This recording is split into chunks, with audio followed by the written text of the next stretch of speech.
And welcome to another edition of Coach's Corner here on ColumbusNewsTeam.com. Playoff edition, as the first round is just around the corner on Friday. With me is head coach Tyler Linder, as the Scottish Shamrocks are back in the playoffs and look to make a C1 run at the title. Coach Tyler Linder, how are you doing? Doing very well. Thanks for having me. Glad to have you. So you're back in the playoffs, something you expected probably coming into the preseason. We'll look ahead to the first round matchup and all the implications coming up, but you had a big game last Friday in the rivalry match against the Lakeview Vikings, a game you had to win to grab the district title, which you did. We'll just take a look at some highlights and recap all what went on Friday night.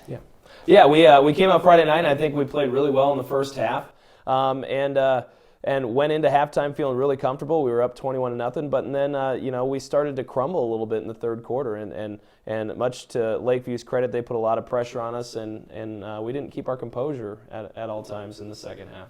So, I mean, it was 21-0, as you mentioned in that first half. What were you doing right that just allowed you to get out to that big lead? Because, both teams for a rivalry match, they're fired up.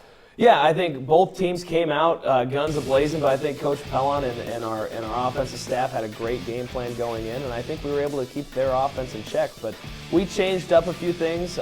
We know that Lakeview runs a 6-2 defense, and they like to read our guards, and so we stopped pulling them, and we just ran right at them, and we're able to kind of go 3-4 yards in a cloud of dust, and we're able to get down the field very systematically in that first half.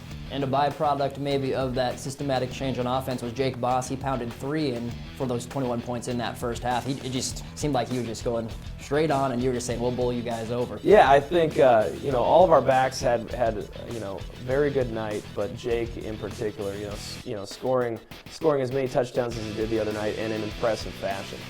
He rattled off some big runs, but the more impressive ones to me are where looks like he's dead to rights, but is able to manage 5 or 6 yards out of it. So Jake is definitely a blessing to have on our team. He's a hard worker, and there's a reason he's a 2-year captain for us. So he's been starting since he's a sophomore, and so it's really starting to pay dividends. Then we talked about the third quarter. That's the situation where things got a little dicey. Lakeview rattled off 10 points. It was 21-10 in that third. Just walk us through that third a little bit more. And there were some key plays that sort of happened, some special team situations, and then things got a little bit heated as well. Yeah, I think in the third quarter they came out hot. I think their coaching staff did a great job at making halftime adjustments and motivating their kids, and it started getting a little chippy in the third quarter, as rivalry matchups sometimes do, and I think the officials did a good job of trying to get the game back under control, and so there was a lot of penalties, and a lot of them were on us. And so I think at the end of the night we were penalized for 93 yards, and so that's something that we definitely have to clean up, and we've already addressed this week. But they kind of had us backed into a corner. They had some nice plays that led to scoring opportunities for them, and they capitalized on that. But all in all, I think it was a difficult quarter to get through, probably the longest quarter of my coaching career. But I'm proud of the way that our boys handled adversity, and they were able to bounce back despite all the negative things that were going on. So as the Vikings rattled off 10, it was 21-10 that third, but really kind of the pivotal turning point of the game. You guys were pinned against your own end zone in a punting situation. There's a low snap. Jake Boss bobbled it, and it looked like you may have had a blocked punt, and Lakeview would have scored right there. Boss ends up getting it away. The Vikings end up getting roughing the punter, and you get a first down. So that kind of seemed for me what really turned the tide. Yeah, I think we had a really big string, or a long string of bad luck there, where we got penalized, and we had some unsportsmanlike.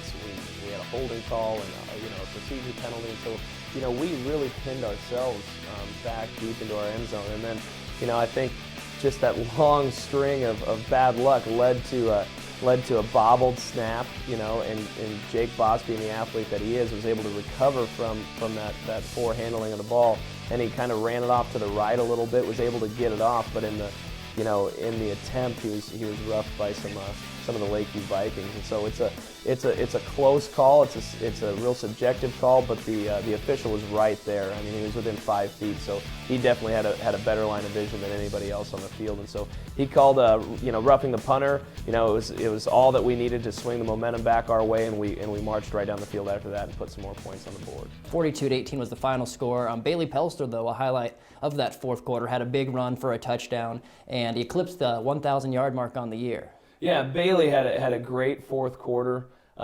We handed off to him on a double handoff, and he was able to make make something happen and kind of out in the open field. Made a couple guys miss, show his elusiveness like we know he is. So really proud of that young man, not only for his efforts on Friday night, but he's just had a phenomenal season. But a lot of that, again, you can tip your hat to our offensive line as well as the other backs, because after Jake Boss has scored 4 touchdowns already, people start keying on him, and then we give the ball to Bailey, and that just opens things up for him. So, great job with our backs. Jake ended up rattling off another one at the end for a total of 5 touchdowns on the night. So 2 great individual performances, but overall, if you delete the third quarter out of the whole thing, it's a great game. But, we know it's a 4-quarter ball game, and so there's lots of things that we've had to clean up and address this week.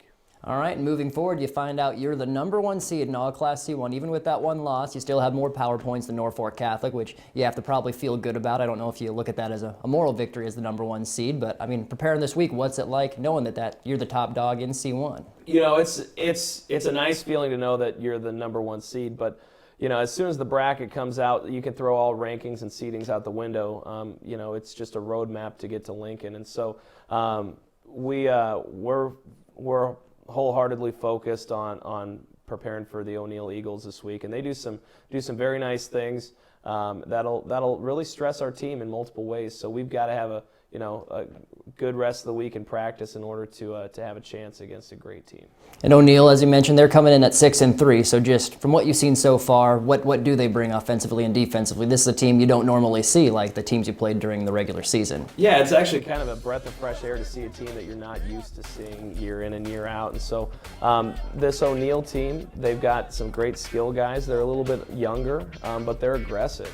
And so, their offense, they kind of run a little bit of a multiple spread look that our defense will have a little bit of trouble matching up with. But, with the adjustments we've made this week, I think our kids are really buying into the game plan. And their defense, they run the same exact defense that we do. And so it's actually nice for our offense to be able to run up against something that they're familiar with seeing, on a week-to-week basis. So I think our offense has a great game plan to take advantage of some of their undersized defenders and kind of their inexperience at times. So really excited to see what Coach Pellon has in store for the rest of the week and getting our offense ready to go. All right, Coach, we're wrapping this one up. Final question for you. This is probably the situation you've been kind of waiting for since the beginning of the season. You have this huge group of seniors that has this huge amount of talent, and you have the chance to make a serious run at the state title. And now the playoffs are here. How are just you feeling as a second-year head coach that the opportunity is now right in front of you? Well, there's no doubt about it. I'm very excited to see how this playoff picture unfolds. But we learned our lesson last year in the loss to Kearney Catholic that you can't look past anybody, And I give Coach Calling at Kearney Catholic a huge nod, because they taught us a very valuable lesson last year, and that's still fresh in our kids' minds. So we know that if we don't take care of business this week, it could be our last week. It's one of the things that I remind our guys every single day, that this could be your last Monday practice. This could be your last Tuesday practice. And for some of you, a lot of you, our 20-plus seniors, it could be your last one ever. And so our kids aren't ready to go home yet. Our kids aren't ready to hang up the shoulder pads and to check in their cleats. So our kids have been really focused all week. They know what's at stake. We've had a dream all along to get to Lincoln, but you can't look to Lincoln. You got to look to O'Neill first. And so I'm excited for Friday. I'm excited to see the focus that our boys have shown this week actually pay off on Friday night.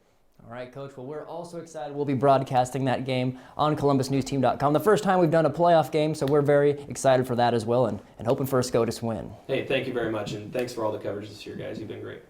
Thank you, Coach Linder. We're glad to do it, bringing you all the live football action. Again, it's a 7 p.m. kickoff. It's happening right here in Columbus. If you're not going to the game, tune in on ColumbusNewsTeam.com. We'll be bringing you all the action as the Shamrocks host O'Neill in the first round of the playoffs. I'm Brandon Axford, and that wraps up this week's edition of Coach's Corner.